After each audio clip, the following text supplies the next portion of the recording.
सभी को मेरा नमस्कार, प्रणाम। आज के इस रूहानी सफर में आप सबका बहुत बहुत अभिनंदन, स्वागत। हम सब सहयात्री, सहभागी मिलकर इस यात्रा का आनंद ले रहे हैं। आज अपने इस पड़ाव पर आगे की यात्रा की शुरुआत हम ध्यान से करते हैं। जैसा कि अभी अनिल जी ने कहा, भीतर की बात सुनाओ, तो भीतर की बात सुनने के लिए भीतर ही जाना पड़ेगा। आंखें बंद कर लें, सांसों के साथ एक हो जाएं, हाथों को क्रॉस कर लें, पैरों को क्रॉस कर लें। आती हुई सांस और जाती हुई सांस के साथ अपने मन को एक कर लें।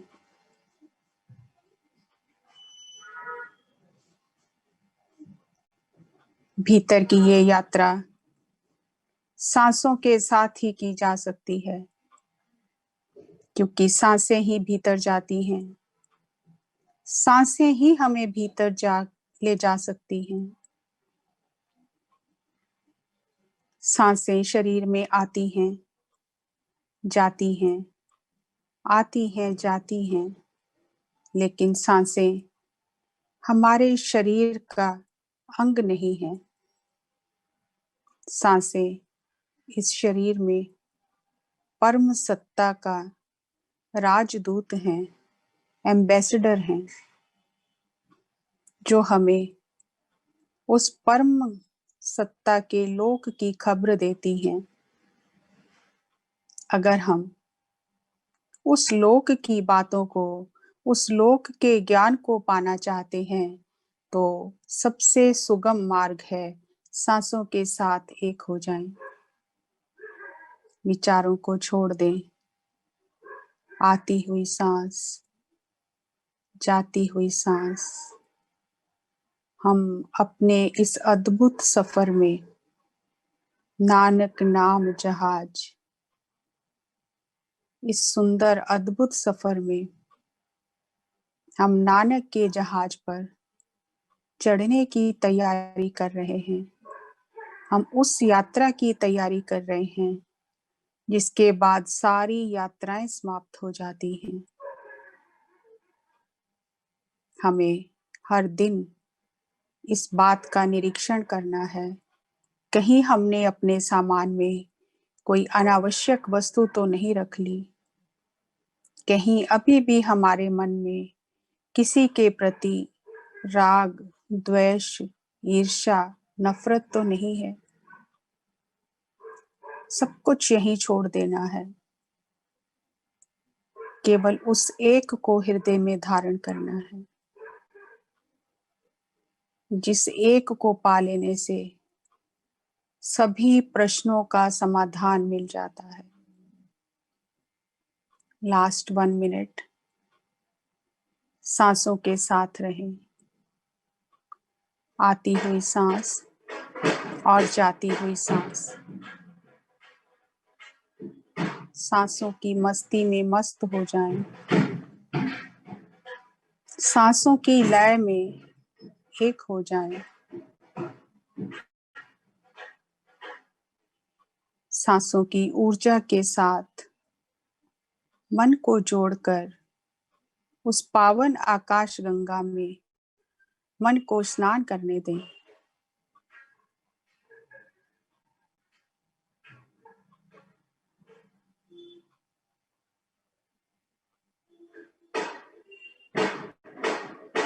लास्ट 30 सेकेंड्स सांसों के साथ रहें। आती हुई सांस और जाती हुई सांस।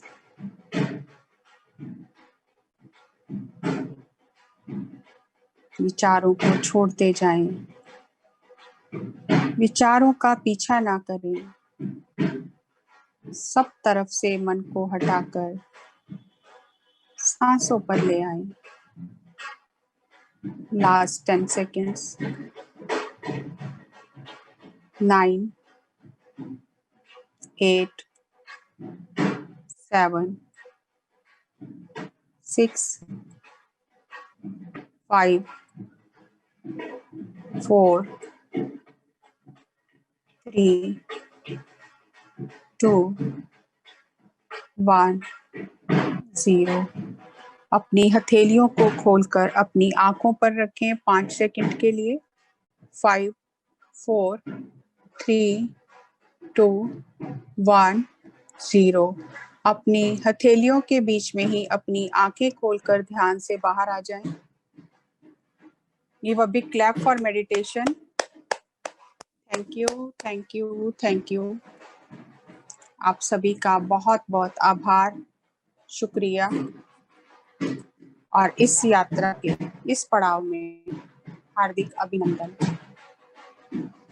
हम श्री गुरु नानक देव जी के जीवन चरित्र, जीवन लीलाएं और उनके उपदेश अपनी इस यात्रा में विचार कर रहे हैं और अपने मन में उनको धारण कर रहे हैं ताकि हमारी यात्रा सुगम हो जाए।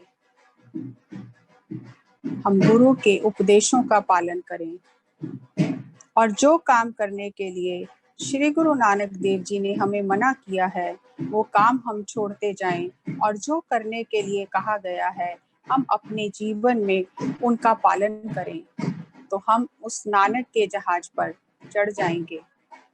नानक नाम जहाज है, चढ़े सो उतरे पार, जो श्रद्धा कर सेव दे, गुर पार उतारन हार। साहिब श्री गुरु नानक देव जी ने अपनी इस यात्रा में 5 उदासियां की। उदासियां पंजाबी में जो हम उदासी बोलते हैं वो उनके यात्राएं हैं। 24 साल निरंतर श्री गुरु नानक देव जी ने सारी धरती का भ्रमण किया और सबसे ज्यादा पैदल यात्रा श्री गुरु नानक देव जी ने की। पहली उदासी 7 साल की थी, दूसरी उदासी भी 7 साल की थी, तीसरी उदासी 5 साल की थी, चौथी उदासी 3 साल की थी और 5वीं उदासी भी 3 साल की थी। ये सारी उदासियां मिलाकर कुल 24 वर्ष तक श्री गुरु नानक देव जी ने धरती का भ्रमण करके भूले भटके आत्माओं को, ऋषि मुनियों को, साधुओं को, सिद्धों को, पीर फकीरों को सत्य का मार्ग दिखाया और अज्ञान का अंधकार दूर किया। और 56 साल की उम्र में श्री गुरु नानक देव जी अपने घर करतारपुर आ गए और 14 साल तक घर में रहकर सत्य नाम का उपदेश देते रहे। श्री गुरु नानक देव जी की इन उदासियों में जब जब बेबे नानकी जी श्री गुरु नानक देव जी को याद करती थी, बेबे नानकी को दर्शन देने के लिए श्री गुरु नानक देव जी तत्क्षण उनके पास पहुंच जाते थे। श्री गुरु नानक देव जी अपनी इन यात्राओं के दौरान जब मर्दाने ने अपनी यात्रा पूर्ण कर ली, उसके बाद श्री गुरु नानक देव जी बाले के साथ अपनी ससुराल पखोके रंधावे गए। जगह का नाम पखोका रंधावा है। पखोके रंधावे जब गुरुजी गए तो गुरुजी ने बाले से कहा, बाला हम 23-24 साल बाद यहाँ पर आए हैं। वहां पर गुरु नानक देव जी ने सत्संग शुरू किया, कीर्तन शुरू किया, भजन बंदगी शुरू की, लोगों को सत्य नाम का मार्ग दिखाने लगे। तो गुरु नानक देव जी के जो ससुर थे मूला खत्री, वो बहुत गुस्से में थे। उन्होंने कहा कि हे नानक, तूने क्या किया है? हमारी बेटी को छोड़कर यात्राओं में चला गया है, उसका पालना नहीं की है, गृहस्थ आश्रम का पालन नहीं किया है। लेकिन लोगों के कहने से वो अपने घर से प्रसाद बनाकर गुरु नानक देव जी को भोजन कराने के लिए लेके गया, लेकिन गुरु नानक देव जी ने वो प्रसाद नहीं खाया और कोई उत्तर नहीं दिया। उस गांव का जो सरपंच था वो गुरु जी का बहुत प्रेमी था। उसका नाम था अजित्ता रंधावा। जब अजित्य रंधावे को पता चला कि श्री गुरु नानक देव जी ने मूले के घर का प्रसाद ग्रहण नहीं किया, तो अजित्ता रंधावा अपने घर से प्रसाद बनाकर ले गया और गुरु जी ने अजित्य की भाव भक्ति देखकर उस प्रसाद को ग्रहण किया। गुरु जी के सानिध्य में अजित्य रंधावे को दिव्य दृष्टि प्राप्त हुई और अजित्य रंधावे ने श्री गुरु नानक देव जी के साथ बहुत गहन ज्ञान चर्चा की। उस ज्ञान चर्चा में श्री गुरु नानक देव जी ने आने वाले 10 अवतारों के बारे में और क्या-क्या होगा वो सब कुछ अजित्य रंधावे को बताया। अजित्य रंधावे ने कहा, गुरु बाबा जी, आप सब कुछ जानते हो, फिर आपने बाबर को आशीर्वाद दिया है, ये मेरी समझ में नहीं आ रहा। आप जानते हो कि जुल्म की आंधी हिंद पर चढ़कर आएगी और बहुत अनर्थ होगा, अत्याचार होगा, मुगलों का राज हो जाएगा, फिर भी आपने बाबर को आशीर्वाद दिया। श्री गुरु नानक देव जी ने कहा, अजित्य रंधावे, परमात्मा का हुक्म ऐसा ही है, जो उसने करना है वही होना है, उसमें कोई भी हस्तक्षेप नहीं किया जा सकता, जो उसने करना है उसे स्वीकार करना है। वहां पर जब श्री गुरु नानक देव जी सत्संग कर रहे थे, संगत आ रही थी, तो एक बच्चा श्री गुरु नानक देव जी के दर्शन करने आया। उसने श्री गुरु नानक देव जी का दर्शन किया, श्री गुरु नानक देव जी के चरणों पर नमस्कार किया। तो गुरु जी ने पूछा, तेरा नाम क्या है? उसने कहा, मेरा नाम बूढ़ा है। श्री गुरु नानक देव जी ने उसे प्रेम किया और अगले दिन जब वो घर से आने लगा तो उसके मन में आया कि मैं गुरु नानक देव जी के लिए कुछ प्रसाद ले जाऊं। तो वो अपने घर से मक्खन का कटोरा भरकर श्री गुरु नानक देव जी के लिए लेकर आया। आकर चरण वंदना की और कहा, गुरुजी, मेरी भेंटा स्वीकार करो। श्री गुरु नानक देव जी ने कहा, तू तो अभी छोटा बच्चा है, तेरे माता पिता नाराज होंगे। उसने कहा, गुरुजी, माता पिता चाहे नाराज हो चाहे ना हो, लेकिन आप मेरे भीतर का दिया जलाकर फिर क्यों बुझा रहे हो? मेरी भेंटा स्वीकार करो। श्री गुरु नानक देव जी ने बाले से कहा, बाला, ये बूढ़ा नहीं, ये बुड्ढा है। बुड्ढा यानी बुजुर्ग है। इसकी आत्मा परिपूर्ण पूर्ण आत्मा हो गई है। जहां गुरु की गद्दी चलेगी, वहां साथ ही साथ ब्रह्म ज्ञानी बुड्ढा जी की भी गद्दी चलेगी। बाबा बुड्ढा जी, उस दिन से उनका नाम पाई बुड्ढा हो गया। इतने भाग्यशाली सिख थे, ब्रह्म ज्ञानी थे। गुरु नानक देव जी के दर्शन करके ब्रह्म ज्ञान प्राप्त हुआ और 6 गुरुओं तक अपनी सेवा निभाई और 5 गुरुओं का उन्होंने तिलक किया। वहां से श्री गुरु नानक देव जी करतारपुर आ गए। करतारपुर में जब सत्संग होने लगा तो कुछ लोगों ने वहां के सरपंच से चुगली की कि यहाँ पर एक तपा आया है, उसने आपकी जगह पर कब्जा कर लिया है। उसका नाम करोड़िया था। करोड़िये ने कहा, मैं अभी जाकर तपे को उठा दूंगा, पकड़ लूंगा, बांध लूंगा। जैसे ही वो घर से इस भावना के साथ आया तो रास्ते में घोड़े से गिर गया और उसकी हड्डी टूट गई। कुछ समय पश्चात ठीक होकर फिर दोबारा गुरुजी की तरफ आया और कहा, मैं गुरुजी को बांध लूंगा, अपनी जगह से उठा दूंगा। तो अंधा हो गया।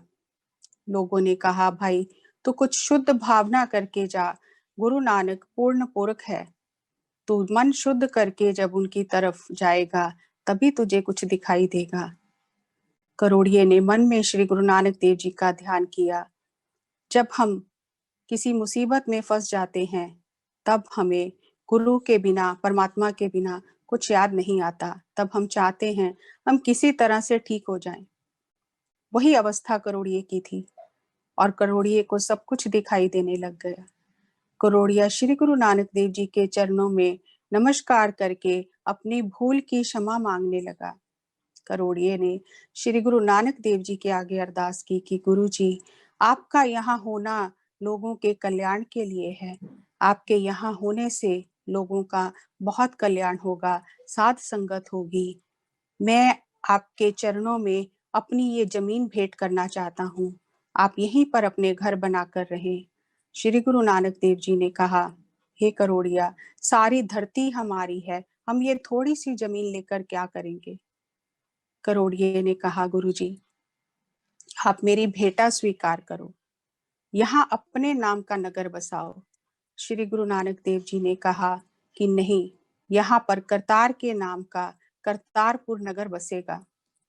करोड़िया कहाँ तो गुरु जी को बांधने के लिए, पकड़ने के लिए आ रहा था, कहाँ वो गुरु का सिख बन गया और श्री गुरु नानक देव जी को घर बनाकर वहां पर धर्मशाला बनाकर दी और गुरु नानक देव जी ने अपने परिवार को, अपने पुत्रों को, पत्नी को, माता पिता को वहीं बुला लिया और वहां पर धर्मशाला में गुरु जी रहने लगे। गुरु जी ने तपस्वियों का भेष उतार दिया और गृहस्थियों की तरह वहां पर रहने लगे। श्री गुरु नानक देव जी ने खेती बाड़ी भी की। एक बार पिता कालू ने श्री गुरु नानक देव जी से कहा, हे नानक, मेरे पिता का श्राद्ध है, मैं श्राद्ध करना चाहता हूँ। श्री गुरु नानक देव जी ने कहा, पिताजी जैसी आपकी मर्जी। श्री गुरु नानक देव जी का शिक्षा देने का ढंग बहुत ही अनूठा था। गुरु नानक देव जी ने किसी को ये नहीं कहा ये गलत कर रहे हो, ऐसे नहीं करना, ऐसे करना है, नहीं। उन्होंने एक ही शिक्षा दी, ऐसी परिस्थितियां उत्पन्न की कि हर व्यक्ति अपने अनुभव से सीखे। गुरु नानक देव जी की दृष्टि में अनुभव ही ज्ञान है। उन्होंने पिताजी को कहा, जैसी आपकी इच्छा है वैसा करो। पिताजी ने श्राद्ध किया और जब ब्राह्मणों के पैर धोने लगे तो एक ब्राह्मण के पैर धोते धोते उनकी समाधि लग गई और उन्होंने देखा कि वो उच्च लोकों में चले गए हैं और वहां पर सारे पितृ बहुत आनंद से वैकुंठ धाम में कालू से मिले, पिता कालू से मिले और कालू को गले लगाया और कहा, हे कालू, तेरे पुत्र नानक की वजह से आज हम वैकुंठ धाम में पहुंच गए हैं। तू हमारा श्राद्ध कर रहा है, लेकिन नानक के कारण हमें तो जीवन मुक्ति प्राप्त हुई है और जब तू अपनी देह का त्याग करेगा तू भी यहाँ हमारे पास ही आएगा। तू बहुत भाग्यशाली है जो तेरे घर में नानक पुत्र पैदा हुआ है। कालू बहुत हैरान हो गया और कुछ समय उनके साथ वार्तालाप करके, कुछ समय बिताकर कालू की जब समाधि खुली पिता कालू जी की, तो उन्होंने श्री गुरु नानक देव जी को कहा, हे नानक, मैंने एक बहुत ही अद्भुत दृश्य देखा है।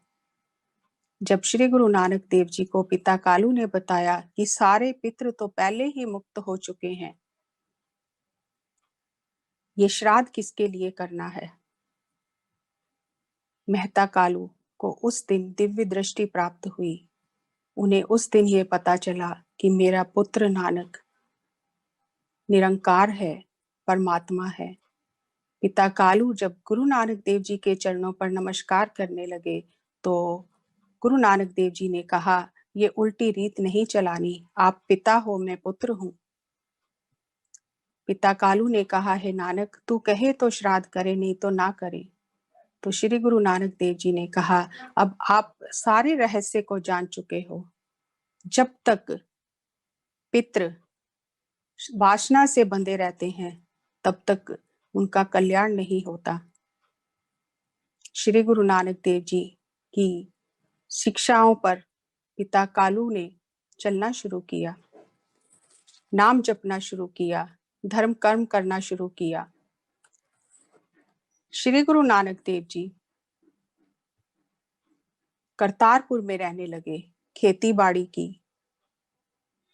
जो श्री गुरु नानक देव जी ने रीत चलाई थी, नाम जपो, किरत करो, वांड छको, उसी का उपदेश गुरु जी ने करके दिखाया। सुबह शाम धर्मशाला में कीर्तन होता था और दिन में गुरु जी खेतों पर चले जाते थे और शाम को धर्मशाला में फिर कीर्तन होता था, लंगर चलता रहता था और सभी मिलजुल कर वहां पर गुरु नानक देव जी के साथ सत्संग करते थे।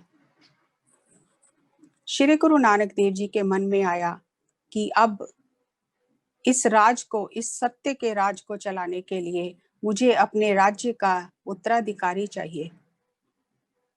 उधर एक सिख किसी अलग गांव में रहता था। वो श्री गुरु नानक देव जी का सिख था और बहुत प्रेम से बानी का पाठ कर रहा था। वहां पर पाई लहना जी, जो बाद में गुरु अंगद देव जी बने, वो भी उसी गांव में रहते थे। पाई लहना जी ने वो शब्द सुना, गुरबानी का वो वाक्य सुना तो बहुत ही प्रसन्न हुए और कहा कि ये बानी किसकी है। उस सिख ने कहा, ये श्री गुरु नानक देव जी की बानी है। वो बानी थी, जित कीता पाइए अपना, साकाल बुरी क्यों कालिए, मंदा मूल ना कीचई, दे लंबी नदर निहालिए। यानी जब पता है कि जो करना है उसका फल भोगना पड़ेगा, तो फिर बुरा करना ही क्यों है। दिव्य दृष्टि से, दूर दृष्टि से ये देख ले कि जो कर रहा है, अगर उसका फल तेरे पास वापिस आएगा तो क्या भोगने के लिए तैयार है। जब पाई लैना जी ने श्री गुरु नानक देव जी का ये वाक्य सुना तो उन्होंने उस सिख से कहा कि मैं श्री गुरु नानक देव जी से मिलना चाहता हूँ। पाई लैना जी हर साल देवी की पूजा करने जाते थे। कई सालों से उनका यही नियम था। उनके परिवार में उनके पिता भी हर साल देवी के दर्शन करने जाते थे। एक बार जब वो देवी के दर्शन करने जा रहे थे तो संगत में से जो उनके साथी थे उनमें से किसी ने कहा, लैना, जिस गुरु नानक के शब्द गा रहा है ये उसी नानक का गांव है। कहते हैं, when the disciple is ready Guru appears. जब शिष्य तैयार होता है तो गुरु आ जाता है। पाई लैना जी संगत से अलग होकर गुरु जी से मिलने चल पड़े। श्री गुरु नानक देव जी को अंतः प्रज्ञा हुई कि मेरे राज को चलाने वाला आ रहा है। श्री गुरु नानक देव जी भी धर्मशाला से उठकर पाई लैना जी को आगे से लेने चले गए। और जैसे ही श्री गुरु नानक देव जी रास्ते में पाई लैना जी से मिले तो पाई लैना जी ने पूछा कि मुझे गुरु नानक देव जी से मिलना है, क्योंकि पाई लैना जी तो जानते नहीं, गुरु नानक देव जी को पहचानते नहीं। जब पाई लैना जी ने कहा कि मुझे गुरु नानक देव जी से मिलना है तो गुरु नानक देव जी ने कहा, चलो मैं ले चलता हूँ। गुरु नानक देव जी पाई लैना जी के घोड़े की लगाम पकड़कर अपने साथ ही धर्मशाला तक ले आए और लैना जी को कहा कि यहाँ से अपना घोड़ा बांधकर दरवाजे से अंदर आ जाओ, गुरु नानक अंदर हैं। जब और दूसरे दरवाजे से श्री गुरु नानक देव जी अंदर जाकर बैठ गए। जब पाई लैना जी अंदर गए तो देखकर अचंभित हो गए, ये तो वही हैं जो मुझे यहाँ लेकर आए थे। मेरे से बहुत बड़ा पाप हो गया है। अगर मुझे पता होता कि ये गुरु नानक हैं तो मैं इनको घोड़े पर बिठाता और स्वयं पैदल चलता। मन में बहुत ही पश्चाताप करने लगे। गुरु नानक देव जी ने कहा, लहना जी, आपने लेना है, हमने देना है। पंजाबी में लहने का मतलब होता है लेना। श्री गुरु नानक देव जी ने कहा, जो लेने वाले होते हैं वो चढ़कर ही आते हैं और जो देने वाले होते हैं वो हाथ जोड़कर आगे से देने जाते हैं। श्री गुरु नानक देव जी के दर्शन करके पाई लैना जी बहुत प्रसन्न हुए, लेकिन मन में सोचने लगे कि अगर इस बार गुरु जी मुझे वापस जाने की इजाजत दें तो मैं अगली बार बहुत ही आदर सत्कार के साथ गुरु जी का दर्शन करने आऊं। पाई लैना जी के मन की बात जानकर श्री गुरु नानक देव जी ने कहा, हे पुरखा, अब तू जा। तो पाई लैना जी बहुत हैरान हो गए कि ये तो अंतर्जामी है, इन्होंने तो मेरे मन की बात को जान लिया है। पाई लैना जी चले गए, वापस संग में आ गए। जो देवी की पूजा करने जा रहा था उनको कहा कि अब मैं पूजा करने नहीं जाऊंगा। लोगों ने पूछा, आप पूजा करने क्यों नहीं जाओगे? तो पाई लैना जी ने कहा, जिसके लिए पूजा करनी थी उसे मैंने पा लिया है। पाई लैना जी वापस चले गए। घर जाकर गुरु जी के लिए कुछ भेंटा लेकर फिर अगले दिन गुरु बाबे जी के पास पहुंच गए। धर्मशाला में जब गए, वहां पर गुरु नानक देव जी की पत्नी माता सुलखनी जी थी। उन्होंने अपनी भेंटा रखी और कहा, माता जी, मैं सिख हूँ, मैं गुरु जी से मिलने आया हूँ। तो माता जी ने कहा कि गुरु जी तो खेतों पर गए हैं। तो पाई लैना अपनी भेंटा रखकर खेतों में गुरु जी से मिलने गए। जब पाई लैना जी को गुरु जी ने देखा तो श्री गुरु नानक देव जी ने एक घास की गठड़ी जिसमें से मिट्टी और कीचड़ बह रहा था, गुरु नानक देव जी ने वो गठड़ी पाई लैना जी के सिर पर रखवा दी और कहा कि पुरखा, के लहना जी, इसे घर ले जाओ। पाई लैना जी वो गठड़ी सिर पर उठाकर वो बंडल घास का, गीला बंडल जिसमें से मिट्टी और कीचड़ बह रहा था, सिर पर उठाकर गुरु नानक देव जी के घर की ओर चल पड़े। पीछे पीछे श्री गुरु नानक देव जी भी आ गए। जब माता सुलखनी जी ने देखा तो माता सुलखनी जी ने कहा, आप बिल्कुल भी विचार नहीं करते, इसका इतना कीमती पोशाक गंदी हो गई है, पूरी मिट्टी लग गई है और इसके सिर पर आपने इतनी बड़ी गठड़ी उठवा दी है। श्री गुरु नानक देव जी ने कहा कि सुलखनी जी, ये त्रिलोकी का छत्र है, ये गठड़ी नहीं। ये जो आपको कीचड़ और मिट्टी के दाग नजर आ रहे हैं, ये तो केसर है। इसके सिर पर त्रिलोकी का राज का छत्र इसके सिर पर रखा जाएगा। मैंने पूरे संसार में ढूंढा है, इसके जैसा कोई नहीं मिला। श्री गुरु नानक देव जी ने पाई लहना जी को अपने गले लगा लिया। यहाँ पर आगे की साखी हम आंखें बंद करके ध्यान में उतरकर गुरु अंगद देव जी का, पाई लहना जी का और जो गुरु नानक देव जी का मिलाप है, उस साखी को आंखें बंद करके सुनेंगे, ध्यान में उतर कर सुनेंगे। जब माता सुलखनी जी ने कहा तो श्री गुरु नानक देव जी ने कहा कि ये मेरे राज का धनी है, इसी ने मेरा राज चलाना है। श्री गुरु नानक देव जी ने उस समय पाई लहना जी को अपने गले लगा लिया और आशीर्वाद दिया। पाई लहना जी को वरदान दिया कि तू मेरे अंग से पैदा हुआ है, आज से तेरा नाम अंगद है। गुरु नानक देव जी ने पाई लहना जी को अपने गले लगाकर रोम रोम लहना जी का प्रकाशित कर दिया। गुरु और शिष्य का अद्भुत मिलन है। गुरु नानक देव जी ने पाई लहना को अपना ही रूप बना लिया और कहा, तू मेरे अंगों से पैदा हुआ है, आज से तेरा नाम अंगद हुआ है। पाई लहना जी ने श्री गुरु नानक देव जी के चरणों में नमस्कार की।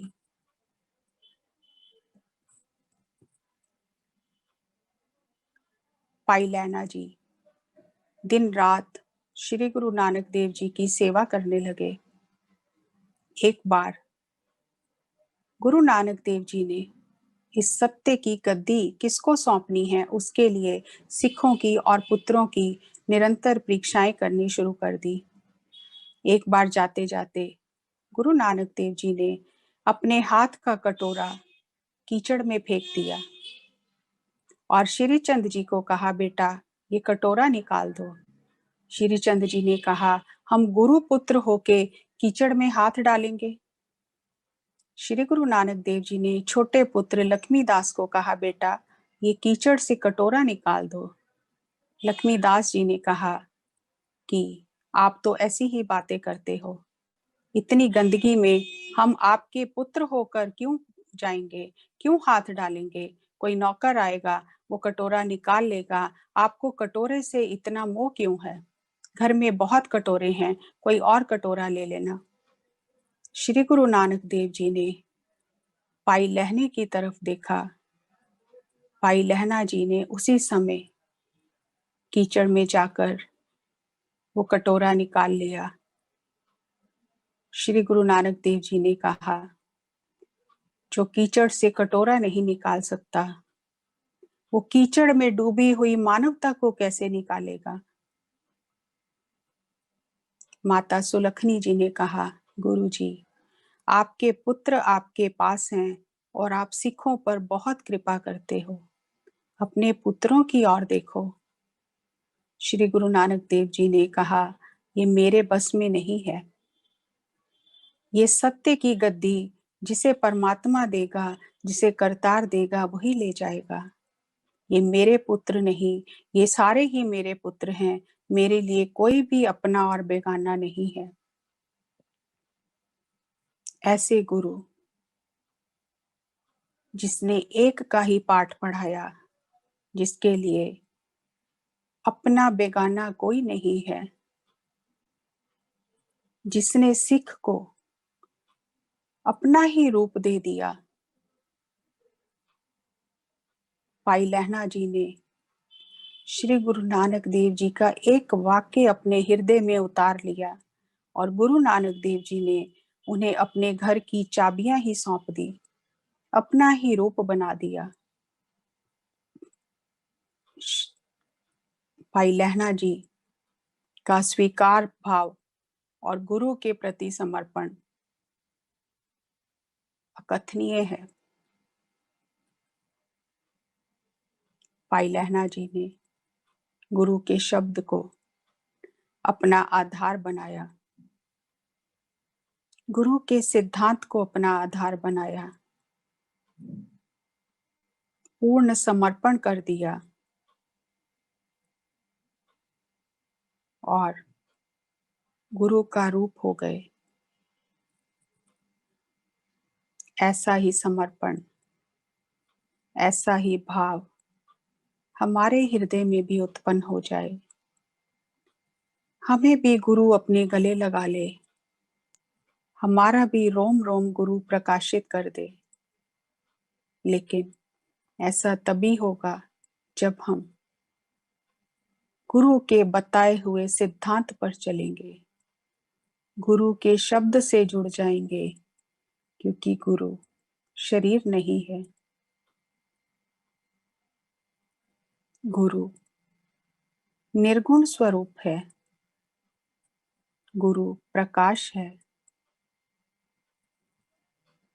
और उस गुरु को पाने के लिए, अपने भीतर से खोजने के लिए सांसों के साथ एक हो जाना है। आती हुई सांस, जाती हुई सांस, मधुर संगीत के साथ ध्यान की गहराइयों में उतर जाएं, ताकि हम भी अपने मन से बाहर आकर हृदय के साथ गुरु से संपर्क बना सकें।